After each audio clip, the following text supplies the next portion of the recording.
Welcome to Breakout Creator. I'm your host, Dominic D. Tana, and on today's episode, we're joined by Paige Zilba, a talented musician and content creator with over 12 million followers on TikTok. She's best known for her skills in beatboxing and for her impressive impressions. In this episode, we'll dive into Paige's journey and learn about her creative process. We'll hear about her current musical project and get a sneak peek into what she has in store for her fans. Stick around until the end because we play a bunch of games and it's absolutely hilarious. Subscribe if you haven't already, and please click the like button for the YouTube algorithm. Enjoy. Look at this, 1.4 billion views on your account. Which one? Yours. What account? Like my TikTok? Yeah. What? I didn't know that. I know. That's so crazy. Yeah. I really appreciate you showing me that because literally, I mean, it shows you how many likes you have across your channel, but I have no idea the views. It's crazy. That's your average. Your average views is 1.8 million views per video. Wow. You have 11.9 million followers, 785 videos. That's a lot. That's a lot. Whoa. Oh my gosh. Where is this? What website is this? These people should be paying me. Everybody asks me this, and They should be paying you. I know. It's like made by some kid, I think. It's called BuzzLytics. Not sponsored. All right, they're not sponsored. BuzzLytics, like Yeah. Buzz Lightyear to the rescue. Yeah. BuzzLytics to the okay, that's super cool. Wow. You know, I haven't even told. I don't really introduce the guests, but this is kind of how it starts. You do voice impressions. Yes. Along with beatboxing. You're a beatboxer. Yes. But you also do voice impressions. Do you have a Buzz Lightyear voice impression just because you? To infinity and beyond. I don't have the low voice for that, but That was good. That was great. Okay. Well, 196 million likes. Okay. 340 minutes of video. It's like your content that you've made. 1.6 million shares, 800,000 comments, 200 years of watch time. 200 years. Years. What? Yeah. Oh So what do you think about that? It's crazy to see all of that because I mean, as you know, like being a creator is like a full-time job. So you're like not only creating, but you're spending so much time like trying to read your comments and reply to people, looking over your email, going over tax stuff, and sometimes you forget to look at all of your analytics. And so it's really neat when you take a step back and you actually see it, and it's incredible. Like I can't even imagine that many people sitting in front of me. Oh my gosh. Like, yeah, that would be nuts. I'm so grateful for all of this. It's really like, thank you to everybody that makes it happen. It's like, you're like, what? Oh, that was so sweet. That's such a sweet response for this. Well, it's true. I mean, I owe everything to my fans and supporters. Yeah. Ah, yes. Top videos on your page. Your most viewed video, 57.5 million My gosh. views. What? I didn't know that. I had no idea. That was one of my favorite videos to make with that little girl. Yeah. She's so cute. Like talking on the phone. And Yeah. I was like, I have to duet this little kid. Oh, that is so awesome. I had no idea that had that many views. And then what's happening in this other one here? Usually they play when I go over them. Oh yeah, the minions that started it all. That's the one. Is that what this is? It's the first one that you ever did about the Minions? I think so. It's one of the first because when I first started doing voiceovers in general on my TikTok, it was a Despicable Me skit, and then I chose that scene from the grocery store, and it just blew up way past like my expectations. I had no idea that would do that, and that's what started the whole Minions was I think because of this video. And so I want to also, the other thing I do with people here is I kind of take them on their journey, and I love talking about how you became a creator and kind of starting there and then going over like your journey as a creator and up until now. So when did you start on TikTok, or what was like your first platform you started on? Yeah, that's a great question. So actually, before TikTok was a thing, I did do Vine for a little bit. I had a blast on Vine, and then when sadly Vine, shut down. We're all Vine. I know. And I was living in Ohio at the time, and I just graduated from college, and I decided to move out to California to get my first job in music therapy, because that was what my degree was in. So I was working at this place called Able Arts Work. I love them. I love my students there. And in the middle of my work day, on my lunch break, I started doing TikToks in my car, actually. It was still like Musically at the time. It was Musically/TikTok. And somebody had reached out to me from TikTok and said, oh, like we would love for you to post on the platform. So I was like, okay. So on my lunch break in my car, I started posting beatboxing videos. And then I woke up the next morning with like a lot of views on one of my videos. And I thought, whoa, like this is crazy. So I just kept posting every day. And then eventually it just kind of turned into something. And I started doing that. Like I followed the same kind of pattern with my Instagram and my YouTube. And yeah, it kind of all started from lunch breaks in my car. Now, what about being a beatboxer? When did you start beatboxing? Oh man, I've been doing that since I was in the 5th grade. Okay. I remember it because Eminem came out. Yeah. It was like a big thing. Totally. And there was some boys, I think it was lunch again. We were waiting in the hallway to eat lunch. Okay. And these boys were beatboxing and one was rapping Eminem. And I was like, hey, what are you doing? And he's like, I'm beatboxing. And I was like, I want to know how to do that. So he kind of showed me what he did. And then I went home later that day and I started beatboxing. And I don't know, I think I got kind of the hang of it after a little while and I was obsessed with it. So then ever since 5th grade, I've been beatboxing every day, probably annoying the crap out of my parents and doing my homework and everything. So what do you mean doing your homework? You'd beatboxing while you're doing homework? I think because I have ADD. 1 + 1. Yeah. 2. Yeah. Equals 2. I did that. I was so annoying probably.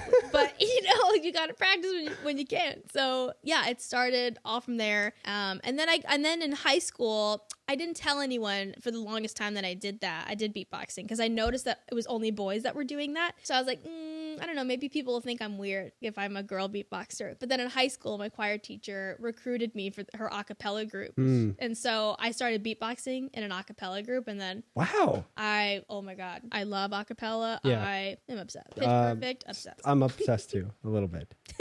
I was just scrolling on your TikTok. I saw your friends only post about that you love acapella. I love that you love acapella. Oh yeah, it's underrated. It is underrated. Why? I totally feel that way. Like, acapella should be, on as popular as pop music. It should. I mean, it's so fun. Like that's my favorite way too to like do arrangements of music is just all with your voice because it's just a fun challenge to try and do something all with your voice. And when you hear it, like, and a lot of these college groups too are just like insane. And when you hear people on stage doing that live, it's like, how do they do that? Like it's crazy. And you said that you arranged the music also? You make arrangements? Mm-hmm. I did that because I started my own group in college. I went to Baldwin Wallace University in near Cleveland, Ohio. And when I got on campus, they only had a men's group. And so I asked them, I was like, hey, I know it's only guys in here, but I would love to beatbox. And they were like, we'd love to have you, but sorry, no. And I was like, oh, fine. So I started my own group called Soul, and I love them. They're still going today. Yeah, and I arranged for the group and beatboxed in it and directed it, and it was like my favorite thing ever. Okay, so what was like the first song you tackled as a female beatboxer group in Soul? Good. Well, the first song. I was actually a song that I did not arrange, but in Soul, the first one we did was Glad You Came. Who was it by? It was The Sun Goes Down, Stars Come Out. Oh my God, your voice so good. I was so fun. Glad you came. It's not Imagine Dragons. No, someone else. Oh gosh, I can't. It's one of those bands. Anyway, that's amazing. So you're out here making your own a cappella group. That's awesome. I love that Guy told you couldn't be in their group and you went and made your own band. I made my own band. I was like, I cannot not be an a cappella. So I was a freshman. I was really nervous. I was like, I don't think anyone's going to sign up to do this. But I did have people come audition because it was a co-ed group. It wasn't just like men or women. It was just co-ed. Anybody was welcome to audition. And so I think like people were drawn to that. And I always had people from different majors because the all guys group too, you had to be in men's chorus in order to be in it. And I was like, no, like I want the computer science kid to come in. And so you said you arranged the music too. Does that mean you like find the song and then you make it into an acapella group? Mm-hmm. Okay. Yeah. So I loved that as a challenge too. Like an arrangement I did was oh my God, I'm trying to think of one. No, that's tough. That's what I'm thinking. That's how do you, because I would try to make my own acapella recordings on the computer, and I'm just curious where you would start to even do that. What's your process on that? So when I'm listening to a song, especially with pop music, it can be, usually pop music has like 4 chords that they're using. So I listen to the chord progression and I'm like trying to figure out the key in the chord progression first. And then once I get the progression down, I then can build voices around the chord progression. So I'll be like, I have to layer it. Like sopranos will take that note, alto that note, tenor, bass, so forth. And then I just try to come up with like a nice rhythm or like melody line for the inner voices to sing that kind of can maybe imitate the sound of a guitar or a sound of a piano, or something that just kind of flows with the song. And then once I get that, like I'm beatboxing it now, and I try to get a groove. Like the beatboxing should always like complement each kind of voice part, or the beatboxing and the bass make the rhythm section. So I want to make that groovy and nice and fun. So it always starts with like layering the sounds that fit with the chord progression of the song, and definitely kind of follows I want it to follow the groove of the song and the vibe of the song, but I do want to make it a little like different in its own way too. So that was like nerd talk. Wow, that was so in depth. Wow. You're like a musical genius with this. I wouldn't say genius. But I mean, kind of. You're composing your own musical. Is that correct? Yes. Yeah, I am. And it's about a beatboxing princess, and because I thought it was a fun piece of satire, because all these Disney princesses, or any princess in any kind of animated movie, they always break out into song. And I was like, well, what if she broke out into beat instead of just singing in song? Well, before we dive into that in like more fully towards the end of this, I'd love to so we talked about your journey through middle school and high school. All right. Out of what were you doing in college? Were you still doing beatboxing, or what did you go to college for? Yeah, I went to college because of their music therapy program. Okay. So, and during my time there, I was always in the conservatory of music, which I just spent like 90% of my time there, including with soul rehearsals with my a cappella group. So I did that, and then I did a class on Saturdays too. That was part of my journey. Okay, class on for music therapy. We did and then I also spent a lot of my time in Alpha Phi sorority. So I was in the sorority, and then I was in soul, and then in the conservatory like 90% of the time. Yeah. But I went there because music therapy was something I was really interested in, because I always liked psychology and I loved helping people and working with people. And then I especially fell in love with working with people with autism spectrum disorder. So I was just drawn to the field. And once I graduated there, and then I came out here to pursue a job in it. Okay. Interesting. So you did music therapy out here in LA, is what you're saying? I did. Okay. And then from there you found TikTok through TikTok reaching out to you through Musical.ly. Mm-hmm. Okay. And then that's already incredible right away. Like the fact that Musical.ly got a hold of you and like realized that you're like a standout performer at that time. That was like 2018. Is that right? It was around, right around earlier? there. Yeah. So, because I think while I was in college too, I was very heavily into a cappella and performing and Vine. So I was doing Vine in college. Oh. And so I think I gained, I don't even remember how many followers I had on the platform, but I think some of that transferred over to my Instagram. So even in the mix of like doing music therapy in school, I was still posting to Instagram. And I think somebody had found me through Instagram. And while I was out here in LA and doing music therapy, somebody reached out to me and was like, hey, we're Musical.ly, but we're forming into TikTok and we're trying to recruit people above the age of 16 or above the age of 18 actually to do it, because I think they were trying to get more of an adult audience onto TikTok. So why did you move to LA? Just to pursue the job, or like couldn't you have pursued the job in any state? Oh man, my mom would love you for saying. Oh no, sorry, Mom. I mean, LA's amazing, so I understand, but why? My my mom's going, right, good question. Yeah. No, I love her. I do miss my family. It was a really hard decision to move out here. Because I do love Ohio it's beautiful. My family's there and everything. But I did move here because I know that the music scene here is just pretty outstanding. And I figured I'd get more opportunities in this city than I would in Ohio. Yes.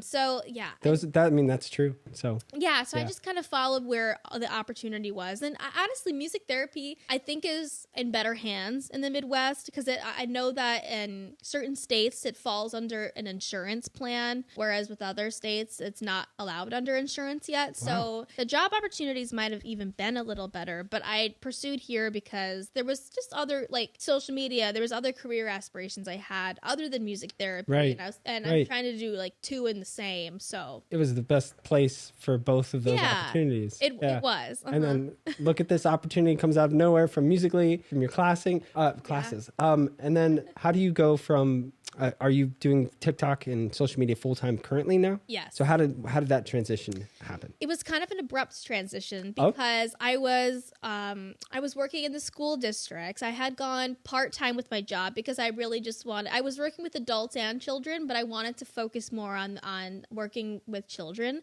in the schools. So during COVID, when the pandemic happened, the school shut down and I just, I didn't have any more work then because I couldn't, it was hard to do over Zoom and I didn't have any work. And that's why I decided, I was like, well, I have to go full time with this. And I just put everything into doing it full time. And so now I've just stuck with doing it full time because I've built more than I thought I was going to build. So I'm just kind of continuing on my journey here. And I've fallen more into the advocacy space for music therapy. And actually, like my biggest goal with music therapy is I'm trying to get a music therapist awarded each year for like a Grammy award because they do offer a Grammy award for a music educator each year, and I would love for music therapists to be recognized in that space as well. So I figured like with my platform now, I would love to do more in the advocacy space for music therapy because not a lot of people know about it, and it's really a tremendous field. It's wonderful. So I'm gonna try and do what I can to bring more eyes to it. It's a great cause. I love that. Thanks. I love that. Okay, so COVID happens and it kind of disrupts what you're doing. Yes. Mm-hmm. And then now you're posting on TikTok every day. Were you only posting on TikTok? What was your strategy right out of the box? Good question. Out of the gate. it was very out of the beatbox. Out of the box. That's funny. Yeah. Oh, that's funny. There was that kids show Out of the Box. What? Was there? I don't know. Out of the box. Out of the box. Yeah. Anyway, so I was just posting to TikTok for a while, and then TikTok just did so well that now we've seen like Instagram Shorts. I mean, sorry, Instagram Reels. Right? You did it. You did it. That is totally true. They all are the same. I've been saying this for weeks. They are all the same now. Instagram Shorts, TikTok, Tik YouTube. I don't know. Yeah. TikTube. Yeah, TikTube. Real Shorts. Yeah. Snap. Yep. So it's now I went from one and we forgot Facebook too. Yeah, Facebook. Don't forget Facebook. Oh gosh, yeah, they're all different because they're. I mean, TikTok, the model for TikTok works so well, and I don't. I mean, all the other platforms are like, we need to build on this. So then at the same time during the pandemic, it was like first it was Reels, and then it was Snapchat, or maybe it was one before the other, and then it was YouTube, and then so it just kind of naturally happened. Then I went from like TikTok, one platform, to the next. Yeah. So what was your strategy as far as posting? Would you do one post a day? Where would you find your inspiration? I would try to do one post a day. I definitely was like posting weekly. There were times when you just got to take a break and not weekly. Yeah. You have 11.9 million followers. How do you post weekly? What I want to know the strategy. It's been almost 3 years. Yeah, well, I was posting every day when I just started. Okay. And I've gotten more into the routine of trying to post every day, and I might miss a day here or there. But strategy wise, like coming up with creative things, like sometimes like that's that's where my breaks would happen, is like, I need to take a break, like refocus, like reset, like what are some other ideas I can come up with? And I have ADD, and normally all my ideas come from that. I'll be in the kitchen, like waiting for my food in the microwave to be done, and I'll take the spoon and I'll start tapping it on something, and I'm like, I can make a beat out of that. I'll make a video out of that. Like, it's the most random stuff. I love that. But that's kind of how TikTok is. Yeah. It's like in like an alien, like infecting our brains in the way we think a little bit. Like, yes. You're like, oh, I'm tapping this. Yeah, I can make a video out of that. And then I'm like opening the door. Yeah. Anyway, it's crazy with content nowadays, like how differently I think about it than I did before. Like, social media was a huge thing. Yeah. Because especially with Instagram and even with YouTube before TikTok was even around or Vine was around, it was so much of a thing where it had to be perfectly polished. Right? Yeah. Oh my God. It was hard to keep up with that. Yeah, no, that is very hard. That's why I ask people what your strategy was, how often you post, because that can kind of expose are you focusing on perfectionism or are you focusing on quantity? 785 videos over almost 3 years. That's like, about a video a day, right? A little about that. Yeah. Mm-hmm. So me, I've posted 8,000 times. Oh my God. Yeah, 8,000. Whoa. So that's like mega. Right? Mega post. So that's my strategy. You are inspirational. Yeah. Thank you. Thanks. Wow. But I also made a system of how that's possible, and we could talk about that later. Well, back to you. But I love hearing that. Yeah. That really is hard. I mean, that's a lot of hard work. Yeah. Wow. Yeah. So I think we were actually. It's funny. I love talking about ADD because then ADD things happen. Like, we started talking about ADD, and here we are into some random thing. Oh man, and I can be a chatty Cathy too because of that. Yeah, so that's good. Oh well, I was talking about so where do you find inspiration for a video? Huh? Well, I mean, so it does happen just like naturally, like randomly, just walking around my house, because I'm one of those people, I'll talk to myself out loud. Like I'm like, I talk a lot. I talk everyone's ear off. I'm like, I'm just going to talk my own ear off. And then I'm surprised by what I'll think of. Really? So an idea will just come to mind because I'll be talking out loud about something, or I'll be talking in an accent about something. And then I'll be like, oh, that's kind of a fun idea. Wait a second. I actually, like, recently I had a voicemail series. Yes. And that came about because my friend Jacob, he's one of my greatest friends from college. And but we talk frequently about social media. But so he calls me a lot. And I didn't answer the phone recently, and he texted me and said, oh, hey, did you get a new phone? Because you didn't set up your voicemail yet. You got to do that. And I read his text. I said, I didn't set up my voicemail yet. I didn't set up my voicemail. So then I was like, I'm going to prank him and purposely not answer so he can listen to a voicemail of me doing cartoon impressions. And so it formed from like him being like, you got to set up your voicemail. And I was like, got to set up my voicemail. The views that came from that, is it one of your top videos? It is 30.5 million views on this one. It's not a voicemail one, but I did see the one you're talking about. This Come On Party, Barbie Let's Go Party video. What is that? Google?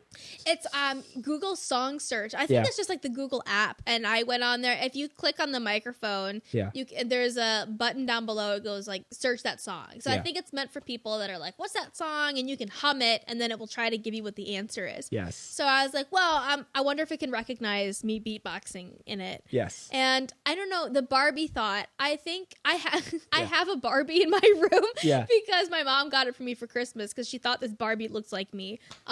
Just so I was like, okay, I saw Barbie and I was like, I wonder if I can do a Barbie voice. And I was like, hi, I'm Barbie. And I was like, no, I think it's higher. I was like, hi, I'm Barbie. And I was like, no, it's not. And then eventually I played around.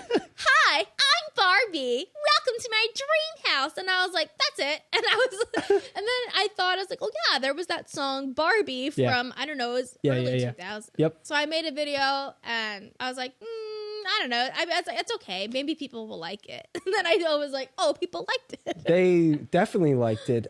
That's an infinite content loop. That's a way you can infinitely create content. You can always do that and make those styles of videos kind of moving forward. You don't, like if you're ever stuck, Do you have like a list of content that you can make at any time? Kind of. I do have like a list of ideas of like not specific, like I don't script write as much. Sometimes I've done that, but I do have like a list of things of like I can do a voicemail or I can do a song search or so I kind of know the idea of where it's headed. But okay, let's talk about this also, where you've got like the movie playing above your head on the screen, and then you're making the voices to what's happening in the scene. Yes, ever since I was a kid, I've noticed that I have pretty good auditory memory, and I think it's because when people speak or a character speaks, there's like a melody to it. So I know like the inflection in their voice goes up or it goes down. So I've always been weirdly kind of good at memorizing movie lines. And I walk around the house quoting movies all day long.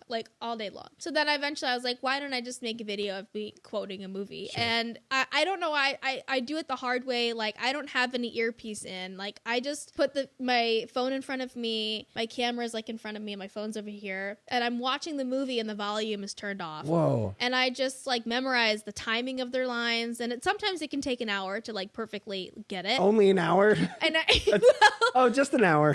That's not that long. That would take me forever. So I mean, especially if it's a movie that I've like seen a lot, like I know how the line will go, and so it takes me a little bit to like try and perfectly match up how they say it. Like I really could just have an earpiece and listen to it in real time. Sure. But I think that my brain is so focused on listening to it then that the voiceover doesn't come out as well. Yeah. So I'm just gonna do it cold turkey. Like no, like I'm just gonna try and watch it and do my best so I can be in character and focus on that more than like what the actual timing is. So okay, I want to know, do you remember what your first post on TikTok was? First post, I think. Was it beatboxing? I think it was a beatboxing one. I think it was beatboxing with a Starbucks straw or beatboxing with a guitar. It's one of those. Okay. Did you have any side hustles during COVID besides TikTok? I did for a little bit. I worked with this company called Jam with Jamie, and they're like a children's music performance. You can book them to come and perform at like a kid's birthday party or an event for a child. So we're trained on children's music. So you hire a children's musician to come in and play music for your child and have an interactive music experience. But they're a wonderful company, Jam with Jamie. They're based in New York, and love working with them. So we did some things over Zoom, and I was kind of part-time with that while I was working with TikTok and everything. Okay. And then when did you make the official like full-time content creator move? I think it was I don't remember if I was with Jam with Jamie for a year or maybe it was half a year I was with them. Because it was, I think it was like half a year I did that with them, and then after 6 months I think I just went full-time. So would you say like the middle of 2020? Middle of 2020 or headed into 2021. Okay. So as a content creator now for almost 2 years full-time, have you gone through like the ebbs and flows of like I'm just always curious like how people are making it as a content creator right now, like monetarily. Right. Okay. Yeah, gotcha. Yeah. It is definitely ebbs and flows, ups and downs. Yeah. Because there's so much competition truly on the apps. And brands can only allocate so much of their budget to creators. So there's months where I get to work with a really nice brand and we have like a good relationship there, and then there's other times when I just don't fit into a brand's budget that month. Sure. So it just depends. Brand deals kind of come and they go. And with YouTube, YouTube has been like my main source, I would say, of income in that respect. TikTok, really? I'm not a part of the TikTok monetization program. I don't know. I just kind of I liked TikTok for just it's more of my exposure platform because it's my biggest one. So it's like more like I'm aiming more to like, I don't know. I've always aimed more with TikTok to just kind of grow. Yeah. Because I have had a lot of growth there. And now with YouTube, like YouTube's kind of, I've had the luxury of like with my long form content, just monetizing off of that. So it's just been a great source for growth. I love YouTube. Yeah. It's like, it might be my favorite. Yeah. No, I mean, they're all my favorite, but I do love YouTube. It's been a really great environment to work with. And it's my first platform I was on like from when I was in high school. So Me too. I started on YouTube back in 2011. Okay. I started posting my beatboxing videos on YouTube, and that's where I also learned a lot of beatboxing growing up too. So YouTube has always been like a really special platform because it's been a place of tutorials for me. me. It's been the place where I first expressed doing all of my beatboxing. So it always has a special place in my heart. And I always love YouTube. How did you grow to your first 1 million followers on TikTok? Oh, wow. My first 1 million. Well, I remember the day I was at work when I just got to 1 million followers. I was working my music therapy job at Able Arts Work, and I was upstairs in the break room, and I just had saw that I have gotten to 1 million followers. And I was like, what? Like, this is crazy. Yeah. It was crazy. And do you remember when it was? Was it like how soon into? It was, I believe it was 2019. Okay. That happened. 2019. Did it? Yes, it was 2019. Yeah. And I honestly, it was really all because of my beatboxing videos. I hadn't done anything with voiceover stuff yet. So it was really an awesome moment because in the beatboxing community, there are a lot of like male beatboxers. It's very like dominated by men. And as a female beatboxer, I was always doubting, kind of like, I don't know if I can make this work, like if this is gonna go anywhere. Like, I don't know, some people think it's cool, but I do get comments that are like, oh, I didn't know girls could do that, or oh, wasn't that kind of a boy thing? So then to get 1 million followers, like being a girl beatboxer was just like, wow, like this is cool. Like, yeah. I've done it. I can't believe that this started out as like a thing I did in 5th grade, and now I've made like a career out of it. So it was a cool moment. Was there anything special you had to do to go from 1 to 2? Nothing really special, as much as I do put in a lot of time into my creativity, like trying to think outside the box. Because for me, like I try to really focus on quality over the quantity, because I know that my fans are there to watch something enjoyable, and I have a connection with them, and I don't want it to just be like, I just care to get views. Like, I don't care to just get views. Like, I care that somebody who's having a bad day sees my video is like, oh, this made me laugh, or this like was kind of a funny idea. Or I always try to be like the person who's like, I'm pretty silly, and I like to have a good time, and just like, I'm pretty laid back, and I want my content to reflect that. So I always try to just make things really creative, or kind of silly, or relatable in some way. So I think like the specialty is just always working hard to come up with the quality content that your followers followed you for in the first place. What do you think about creator burnout, or when people say, oh, my views are low, stuff like that?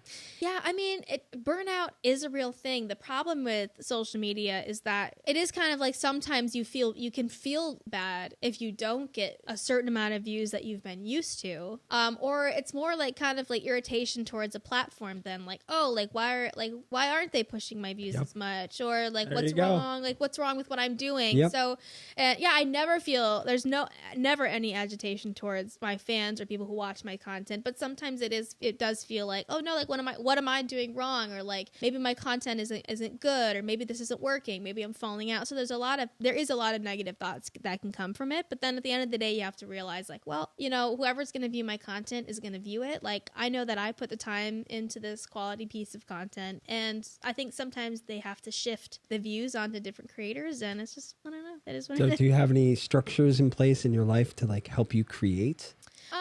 Like time structures in your day, like I'm from 8 to 9 in the morning, I'm gonna write, and then 10 to 2, I'll, Good question. I do sometimes I'm more so like with deadlines, I try to make it like, by Friday. Have some things in by Friday or by Wednesday. You're a teacher. I like that. I know I love that model. I've always like been a slow test taker, and it's always made me anxious. So I know for me, it doesn't work to set like a from 8 to 12. And usually that people like that. I don't like it. I like a date deadline. That's like, if you can get like 3 pieces of content in, or like a YouTube video in by Friday, and if you don't, there's so much less pressure to like follow a strict schedule as opposed to like just get it in by Friday. And I'm like, I can do that. I like the deadline, and I'll cram it in the day before.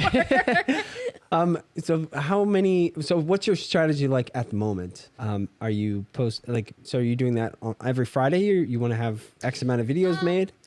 I mean, at the moment, I'm trying to do it more so like on a like daily schedule, or at least every other day, like trying to be super active on the platforms.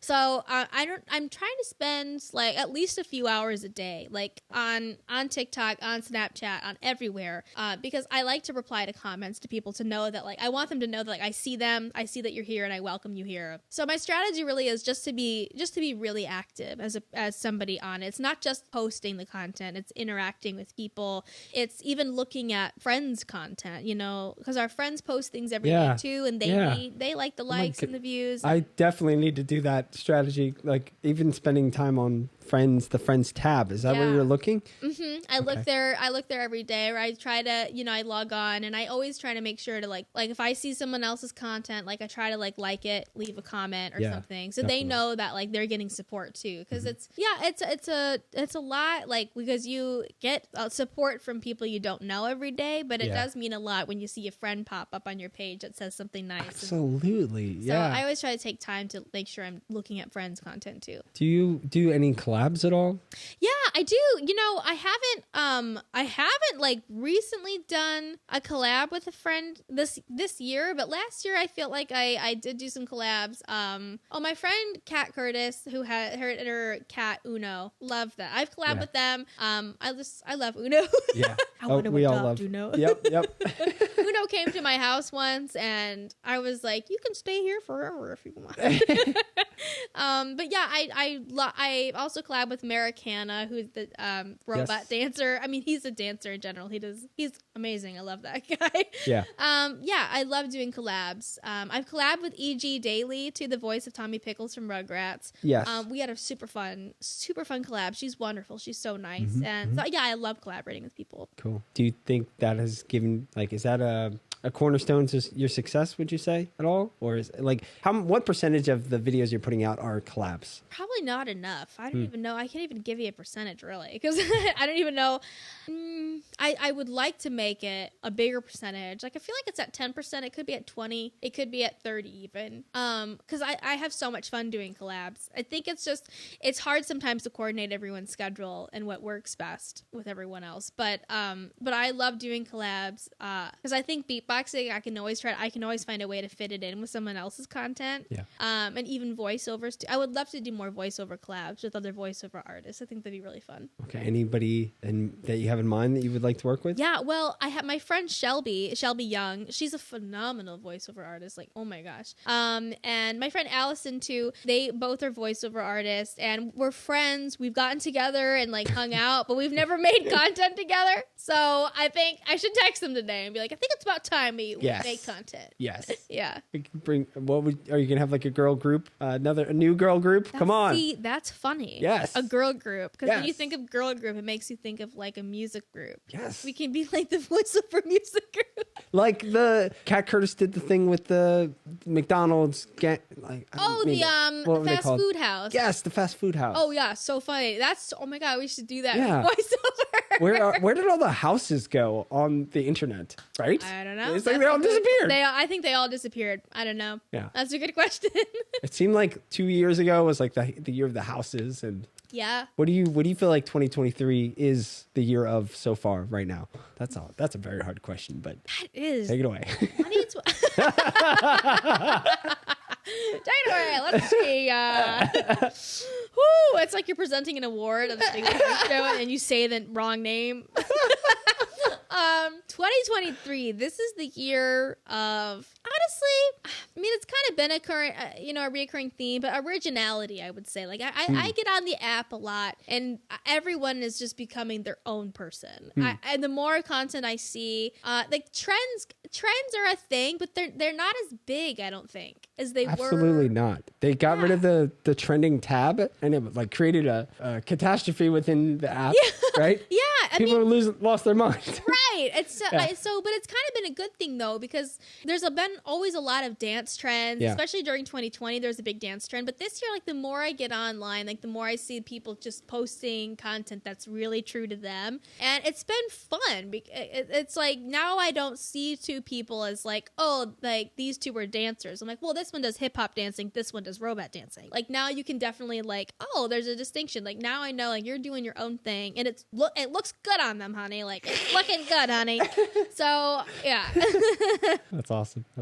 Okay, all right. You had mentioned Snapchat. You're looking at Snapchat. What are you doing on Snapchat as a creator right now? Well, what am I missing? I mean, the one thing I love about Snapchat is all the filters that they have. Okay. And I wish that Spotlight was around, because for like in 2020 I also was doing a skit called Paige and the Fam, where I had all these Snapchat filters, because there's a baby filter that you can put on your face, and then there's like a lady filter, and then a boy filter. Yeah. And I made a family out of it called Paige and the Fam. It was like my own little show, and I had it on my TikTok because Spotlight wasn't around yet. So now that Spotlight's here, I have been posting some beatboxing there, but now I'm trying to play around more with all the filters that Snapchat has. Because I get a kick out of it, all the different characters. So now I'm trying to make Snapchat into a place of like, how many different characters can I form here on Snapchat? So we'll see where it goes. Have you ever experimented in making your own filters? No. I can totally really at least explain it to you. Oh my God, you might have to learn yourself, but I mean, TikTok Effect House is just an app you download, and it's on your computer, and then you can like make, spread like pull the face and make face filters. It's kind of easy. I had no idea you could do that. Oh my God, I would love to do that. And it's like a close knit community of creators. There's only like a few hundred people working on it. Yeah. That's pretty neat. That'd be so fun. And you know what else? It actually gives you like a different tab in your TikTok profile that has like a little magic wand. And that magic wand is all the effects you make. And then as a musician, that effect, you can, once you use it originally, you can add your song to it. And then every time someone uses that effect, your song will be attached to it. Wow. Oh my God. I forgot that hack. That's the hack of like making, viral. A viral hack right now is to make effects, put your song behind it, make sure to use the effect, make sure the effect goes viral with your song. Wow. And then people were, That's really, well, thank you for that. I had no idea. Actually, another thing, I looked at your profile. I noticed you don't have the music tab on your profile. That's a thing I can also point you and have your music on there. But oh my God, I feel like 11 million followers. Come on. I know. Come on, guys.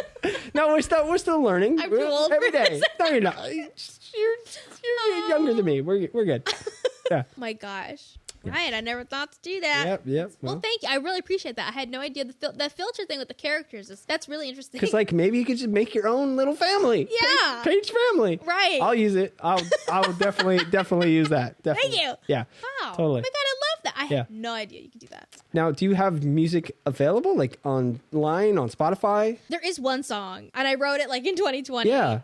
It's called Relax. It was just I was learning a new music software at the time, and so I made this song, like a slow kind of R&B, like romantic kind of sounding song. But I was really just like for me to learn how to work within my new music program. I work in Ableton now. Wow. I love Ableton. Why Ableton? I bought Logic. Now Ableton. No, Logic is great too. Logic's great too. Ableton comes with a push machine. It's like a MIDI controller type of thing. It's like a drum pad. It has the buttons on it, so you can play instruments on it. And I think it's just a little like I can also break apart my beatboxing if I wanted to. Like I could isolate my kick drum and attach it to one of the buttons. So every time I push the button, it'll go. So whoa, yeah, I think I've liked it for the arranging thing. But Logic though, I've always used Logic too. Yeah, so it's great. So don't worry. Okay. I gotta see you do that, by the way, with the buttons, and that I would love to see that. I can't wait to see that. Sure. Okay. Now talking about the software, are you using Ableton right now to work on your musical? Yes. I've written all the music for it. I really haven't released anything yet. I did put something on my friends only page because I was trying to get a feel for like if people liked it, and I'm grateful that I think I've gotten a good response from it. So a good response. I think it's amazing. Thank you. I just listened to 2 songs so far. Yeah, is there any more out? No, not currently. That's all I put out so far. But thank you. It's a really special project, and it was fun. I did it all of 2021. It's been like a year to a year and a half worth of songwriting and composing, and so I've composed it too. Like I produced it and composed it. And my dream is to take it to Disney. Although I'd be really happy for any animation company. I'd be why not? Wonderful, right? Yeah. It's just I'm a Disney freak. I love Disney. So I think it's a step in my career that I'm really looking forward to pursuing. I love animation. I've always loved animation, and I love songwriting, and especially and with music therapy, I have gotten so used to like songwriting for kids or that age group, and I really have come to like it and love it. So I think like I would love to like someday even try and work in an animation studio doing songwriting for like a featured film and stuff. So it's a really special project, and it's not all completed. I'm looking to work with other people on it and make it a collaborative thing. So we'll see where it goes, but I'm excited. It's gonna get there. I'm excited for that. That's gonna be amazing. Thank you. Just listening to the music, you as the viewer, you should go and where can they listen to what you're working on? Have you released any of it? I haven't released it publicly yet. Okay. I'm a little nervous. Are you nervous to to go viral? I don't know. I'm nervous. Not viral? What, 50 million views on this video of you talking to a baby? What's... That's so funny that's my number one. I love that. I'm gonna reach out to that family and tell them that. Yeah. Isn't that funny as creators? Like, are we afraid a little bit to express what we really care about and share that with the world a little bit? It's so. It's vulnerable. It's so vulnerable doing that. It is because on social media, there's only so much you can know people or people can know about you. So it is always scary sometimes, like making that extra step of letting strangers into your personal life, and because they are. They're strange. I hate the word strangers because it makes people. You know what it is? It's the fact that they're such beautiful songs, and you spent so much time on it. And, also, so it's like, oh, did I just spend a year of my life? I really want people to love this. So yes. As opposed to a video you spend an hour or 2-3 hours thinking of that you just tap it on the table. Right. So yeah. So it's a little bit different. The meaning is different. The meaning is more there, I think. Yeah, but pretty soon, I would like to release it, and I'm starting to get more comfortable like showing it to people because I've been nervous about it, and I've just been like, it's my project, it's my baby, but now I'm just like, okay, I need to stop being so nervous about it. Like I'm just gonna. What do you think is the best thing? What's the best that could happen? The best that could happen? Yeah. Disney is like, oh my gosh, we want you to work with Lin-Manuel Miranda and make it a featured film. That'd be I would faint. I might black out if that happens. Nothing would mean more to me than that. That would be amazing. Yeah. That'd be awesome. We should throw a party if that happens. Yeah. When that happens. Thank you. Yeah. Okay, we'll throw a community content creator party for that. We should do that like as a group of content creators. Like whenever like one of us does something really cool or something, or a big thing happens in our little community of people, we should. Honestly though, you did that for a while. I know that you were doing a lot of the Santa Monica meetups and everything. And I felt bad I couldn't go to so many. I moved so far away, and then it was always hard to make the trek in the weekend. Yeah. But I always appreciated that you took the time to do that and you brought creators together. Yeah. I just decided to start doing it again Saturdays, 1 p.m. So, nice. Yeah. Great. I mean, it is nice to get people together, and I've seen you at a YouTube event recently, which I love that YouTube does that. Right. Oh my god, it makes a difference to see people in person and get together, and there's such a different feeling than just over Zoom or something. Yeah, I'm really rooting for YouTube because I love YouTube theater, and I just went to YouTube theater. It's amazing for Eric's Pizza Party. It was like.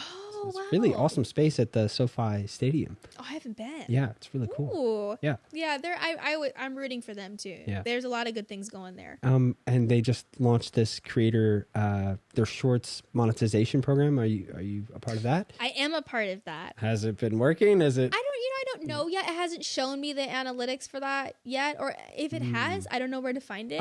Okay. You have your phone? Go to. No, I don't. It's over there. But that's okay. Too far. Okay, that's fine. Okay, let me see what other questions I have so we can kind of wrap it up. I want to know more about your musical. About how did you become inspired? Where did you come up with the idea? The musical's called? It's a working title. I love it. I love the title. Don't change the title. It's a working title, but I've called it so far Princess and the Beat. Yes. That's awesome. Thank you. I love that. Thank you.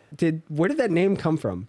You know, that's a good question. I'm not even exactly sure, but I was thinking of all these other titles of animated movies, and I was like, I want beat to be in the title somewhere because it's like beatbox, and I was like, but just saying beatbox though in the title, I was like, I wasn't a fan of the word beatbox. So I was like thinking of a name. I was like, you know, is it so-and-so's beat, the heartbeat, this beat? And then I thought of like a name. I was like, my name. I was like, Paige and the Beat. I was like, Paige and the Beat kind of rolls off the tongue, but I don't want my name to be in it. So then I was explaining it to my mom what my project was, and I was like, it's kind of like a princess in the Beat. And I was like, I think that's the name. So I kind of like, it wasn't a really thought out name. It was more like it just happened.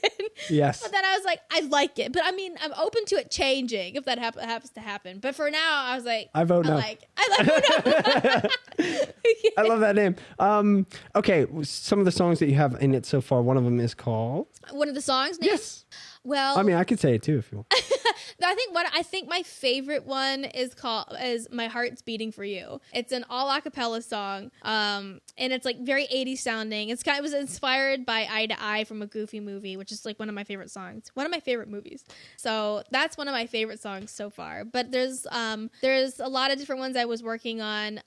Now they're all like blanking off my mind, but I'm trying to think. There's like 6 to 7 tracks that I have, or maybe there's 8. In the song, like how many different songs are going to be in, like how many songs are in a musical? Like, you know, I think it varies. Especially with a kids movie, because I know that like typically like movies in the children's space is not as long. Okay. And so for mine, I tried to like make it geared towards like 6, 7, 8. I forget how many.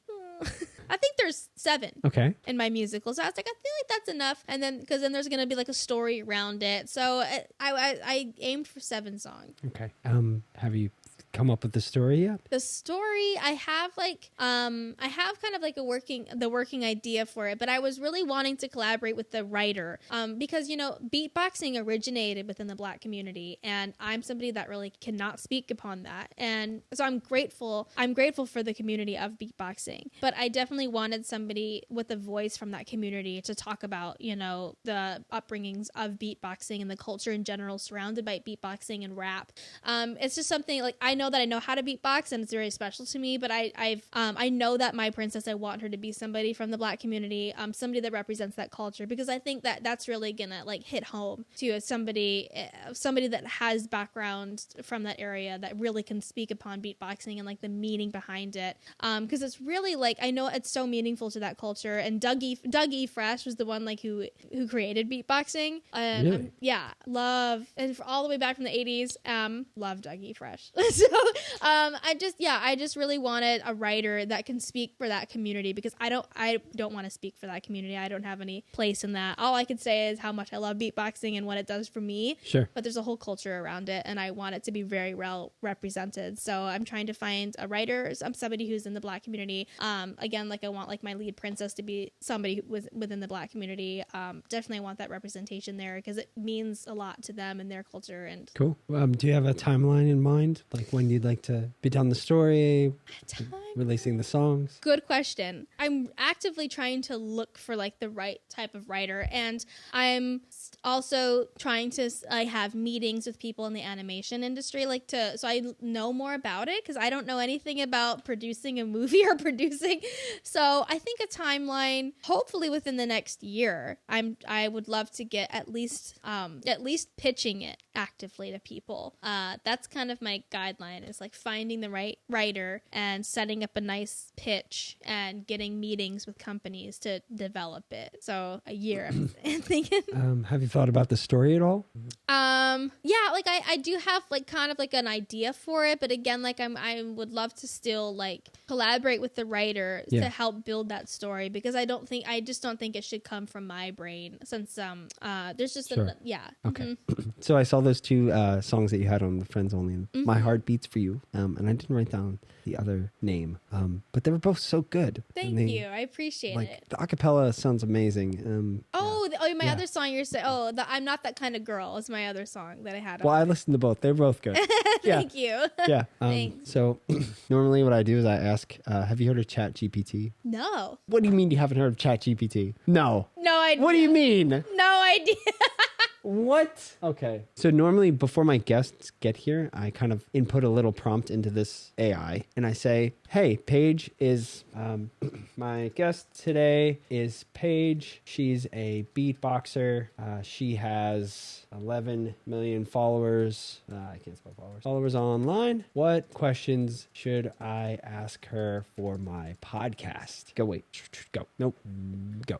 And then it just spits it out like an AI, right? Tells you what question. Wait. Look, and it did it. How did you get started with beatboxing, and when did you realize you wanted to pursue it professionally? Right? That's freaking me out. Yep. Right. So and I honestly, I didn't have access to this because so many people use it. It like thresholds how many people can be on it at the same time, and I didn't have the chance to ask it questions for you prior to you coming on. So that's kind of why we've just been winging it. Well, that's fine. Which I love. I love winging it. It's my favorite thing.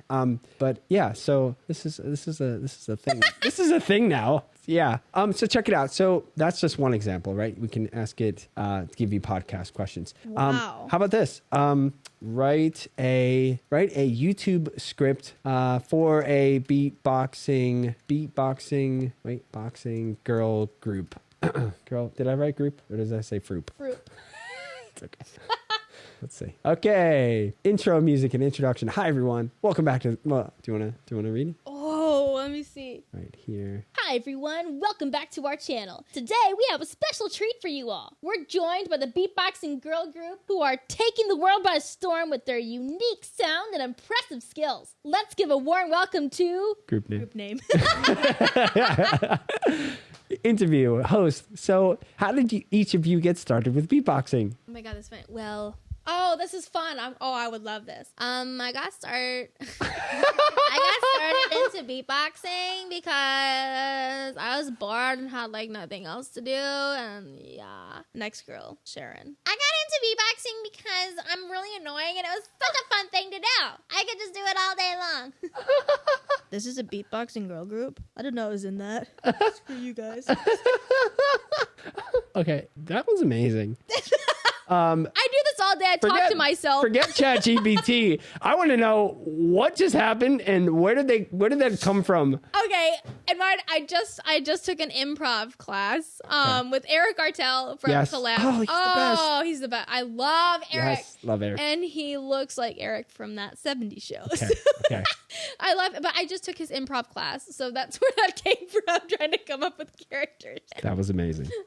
I love improv. I guess I was actually asking, like, did you think of that character? Did you picture that character? Did you hear that character? How about that?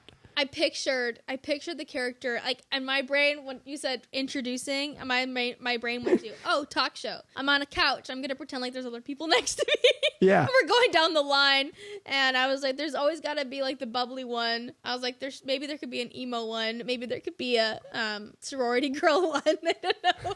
Okay. Now, let's see. Let's wrap it up a little bit with everything, because I think I'm going to be conscious of time that you have. It's 2:30. 2:36. 2:36. Okay. So that was hilarious. I'm glad that we got to end on that little. What is it? skit. It's Chat GPT. Yeah. Chat GPT. Mm-hmm. And you can also like do some. I mean, you can do pretty much anything that you type in there with a question. Wow. Like, you want to ask a question? Ask it a question. You can also prompt it. You can be like, you are a turn-by-turn game. We're in a city. Oh, God. What would Batman do if he wasn't Bat? skit. Did that come out? What would Batman do if he wasn't Batman? Skit. What would I do if I wasn't Batman seeking justice? Master Bruce, is everything all right? Just thinking, Alfred. What would I do if I wasn't Batman? Well, sir, I suppose you would have a great deal of free time on your hands. Yes, I suppose I would. Perhaps you could take up a new hobby, like golf or painting. Golf? Painting? That's not exactly my speed, Alfred. Right? Okay. So I love this. I do too. Use this. Yeah, please do, and tag me so I can watch it. Yeah. Where can people find you, Paige? My name is Paige Zilba everywhere. PAIGEZILBA. Oh, I didn't realize they were both 5. So- Yep, I did. I did when I wrote this little message today. What do you mean you didn't? What do you mean you didn't realize that? I mean, I probably subconsciously always knew that, but it's like when I say it out loud, PAIGEZILBA. It has like a flow to it. Whoa. Paige Zilba at everything: TikTok, Instagram, Facebook, Snapchat, Cool. Snap, Tickety, Chat, Cool. Face. Cool. Paige, thank you very much. Thank you so much for having me. Thank you. Okay, bye. Bye. All right. End of first scene. And starting back up. I'm not even going to cut it. So this is like the bonus. We have 5 minutes. Okay. 6 minutes. Bonus round. Ooh. Actually, do you know Zach Pinson's? You remember Zach? Yeah, the I met hypnotist? Zach, Okay. uh-huh. He loves improv. He's amazing at improv. You guys need to like connect and that'd do be fun. improv. And he loves doing voices. And he did some voices on the skit. I have his episode up. You can watch at the end, like the last 20 minutes. Yeah, I think he also like came to Eric's because I did Eric's improv group. Like, Oh, really? oh, but we actually ended it before the stage performance. Did you do the stage performance? We did. Oh, I didn't do it. Thank God. Oh, you should do it again. No. I got out of it. I'm sorry. I don't know. Maybe Eric will come over and convince me to do it again. Yeah. But for now, we're gonna play a game called What Am I? Okay. Are you ready? Oh, no. So I'm going to give you a bunch of clues, and they're all pointing to the same thing, and you gotta guess in between. So I'm gonna give you a clue, then you're gonna guess, then I'm gonna give you a clue, guess, and you're gonna guess what it is. Okay, you ready? Okay. All right. What am I? We often come in pairs. Bunnies. No, we usually show 2 shades. 2 shades. Sunglasses? No, we are multifaceted, but like the number 6, best. What? I'm confused. Is this a person, a thing, or a... I can't tell you that. That's what we do. What am I? Okay, well, Contact lenses. No. Sometimes we prefer symbols over numbers. Letters? No. Throw us and see how we land. I have no idea. Take a guess. We prefer symbols over numbers. Yes. Often come in pair. Yes. Sick. Throw us and see how we land. Yes. Shoes? What? Shoes come in pair of shoes. That's true. I see it. No. You know? No. We make the game Yahtzee possible. Dice. Yeah. There it is. Number 6. That's why you said 6. Yep. 6 is the best. Got it. Okay. Cool. I like this. Okay. Let's do... Yeah, contact lenses, you can't throw them up when they land. No. I think I'll be good at 3. 3's Yeah. fine. All right. You're going to... You know this one. And I'm sure... This is going to be kind of... what's it called? Foreshadowing, I think. All right. So have you ever played Incoherent? Let's play. I say it? Yes. Okay. Shin me Fallon. Wait. Okay. Go ahead. Shin me Fallon. No. You got to guess what it is. What is it? Oh, I have to get... Oh, okay. No. Shin me Fallon. Jimmy Fallon? Yes. Okay. Oh, 2 seconds. That was too easy. All right. Next one. Wait. Huffog auto host. Is this an auto host? Huffog auto host. Avocado toast. Whoa. You're amazing. And you can do your own theme song. What? Your outro music. All right. Go. Busso feet. BuzzFeed. Whoa. You're killing these, man. Ooh. Wow. I never played this game. Never ever. But I like it. Wow. Okay.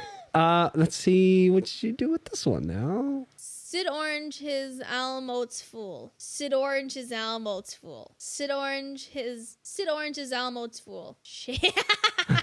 This one's tough. Sid Orange. Okay, it says a reminder to delete all those selfies that didn't make the cut. Okay, all the selfies it didn't make. Sid Orange's album, Old School. Sid Orange is, I don't know. This is hard. This one's really tough. Want to keep trying? Sid Orange. Okay, the hint is need memory. Sid Orange's album, Old School. Sid Orange's album. It's the Sid.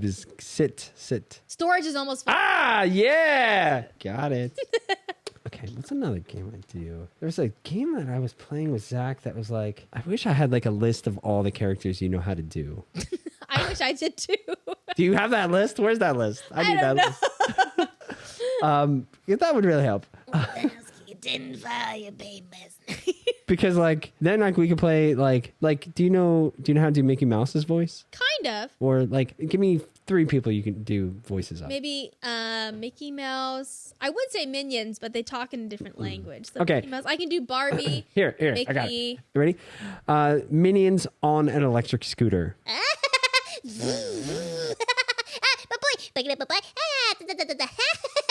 All right, Minions in a hot tub.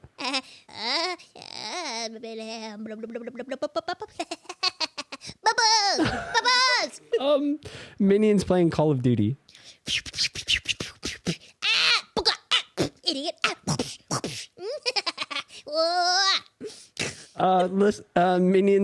Minions. Minions in a Tesla. Minions in a Tesla. Yeah. Hey, better do the door. How to open the doors? I can never figure out how to open the door. You have to push. I just got into my friend Allison has a Tesla, and I just got in it, and I told her, I was like, sweet car. It's really, the only thing is, how do you get in it? No, I don't know. She showed me how to do it, and I was like, I would have never figured that out. I would have stood here for 20 minutes like, boop, where's the button? Okay, what if the Minions went to the North Pole? Snow.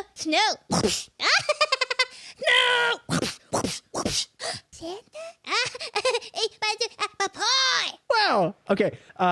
Minions at the mall. I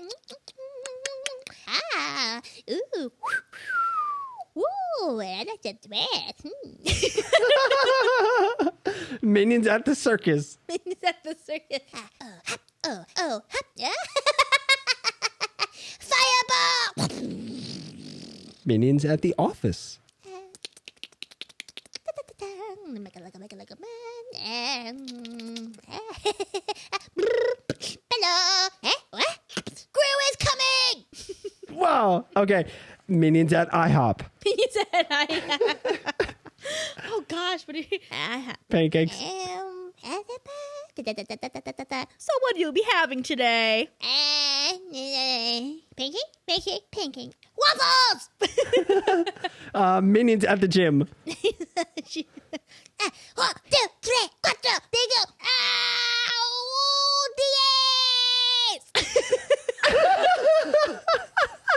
Okay. Minions at In-N-Out. Oh god. Oh my gosh. Minions at In-N-Out. Amazing. Good job. French fry. I was trying to think of what are you doing? In-N-Out. French fry. Waiting the long line. Wait. Yeah. Like they're waiting. Puka,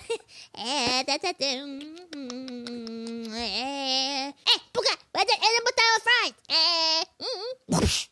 Get the animal style fries! Okay, that was great. That was amazing. You're amazing. Thanks, so are you. Okay, how about a question? What gets wetter as it dries? A towel. Whoa! Yes! I was like, is that a trick question? Yes. From what word of 8 letters can you take 5 away and leave 10? From what word? Wait, say it again. From what word of 8 letters can you take 5 away and leave 10? 8 letters. Oh my gosh. This was like really hard. Onomatopoeia. No, tendency? Yeah. Okay. All right. I mean, that was a shot. That's a hard That one. was a leap. A pair of twins is how many people? 2. Yes. Right? Yes. I was like questioning myself. I was like, 2. Okay. All right. Here we go. Professor Quantum has 2 coins, which total 35 cents. Oh god. Since one of the coins is not a dime, what are the 2 coins? Oh God, I was gonna totally say a quarter and a dime, 35 cents. Yes. Right? Yes. But it says since one of them's not a dime. But the other one is. Oh, the other one's a quarter. Yeah. Okay, I get. Good job. I was like, shoot, I was gonna say quarter and a dime. Yes. Shoot, I just got it right. Well done. So, remember I talked to you earlier about my 8,000 videos? Yeah. How many videos was that? To me, each one of those little skits is a video. Right. And then my thought behind posting is always like, I don't know what's good. And I don't know what the audience might actually, like one of these little skits could get 1 million views, where me spending hours to think about one thing, very difficult for me. And I get like, I think it is at least. I don't know. Maybe I need a better structure, but maybe, you know. No, but you're right. I mean, You're right. Like you can find content in like the smallest thing, or like, like our time here spent, like each of those is a skit. This website, like, is a skit. You can, so there's ideas really like everywhere around you. And you're totally right. I think the same thing. I never know what's going to go viral. Like sometimes brands will work with me and be like, oh, like I think they want a guaranteed amount of views. And the problem is like, you're like, I don't know that. Like I have no idea. Something I think is good could totally flop. Something I think is so silly and kind of dumb, it does really well. So it just depends. You always just got to put yourself out there, and as long as you enjoy what you're doing, and you know, you love it, and you kind of find like a hidden gem in something that you make. So my rule of thumb is just post it. I'll say this: my grandmother, who I really love and adore, and bless her heart, and sending all my love up to her in heaven. She one day in the kitchen, she was making spaghetti, and it was a boiling pot of water, and then she took a piece of spaghetti out and she flung it at the microwave. And I was like, why did you just fling it at the microwave? And she said, well, if it sticks, I know it's ready. And then I just took life advice from that, to be honest. And so with my content and things I post, I always just throw it. I toss it at the microwave. I toss it out. Then I'm like, if it sticks, then it did a good job. And if something doesn't stick, it doesn't mean it was bad. Maybe it wasn't ready yet. Maybe it just needs a little bit more like, you know, thought put into it, or a different angle, or a different approach to something. But I don't know. That was my spaghetti. See if it sticks. Awesome.